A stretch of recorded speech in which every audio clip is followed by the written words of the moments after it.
So what are tree supports? That's this. They call it that because it looks like a tree. What support material is, though, in a 3D print, is this prints in this orientation. As you can see, it has this upper lip. As it prints, it's going to get to this point where it's going to have to start printing over air, and there's nothing for it to print on. That's where the support material comes in. This is throwaway. After it's done, this is complete garbage. There's no use for this. All it does is it keeps it so there's something for it to print on once it hits that point. And then once it's done, you pull it off and you toss this in the garbage, and then you have this good print with this. Might not look the best.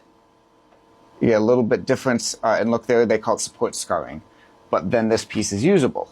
It doesn't mess it up. Whereas if it had to print over air, you'd get something that looked like this.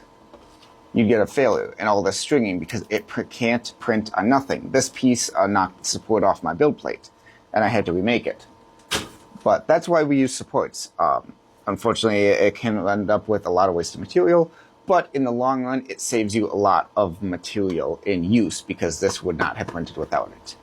But the wow factor on that particular video is supports, when they're not tuned in, they stick to the final print, and usually I have to use pliers or something to pull them off.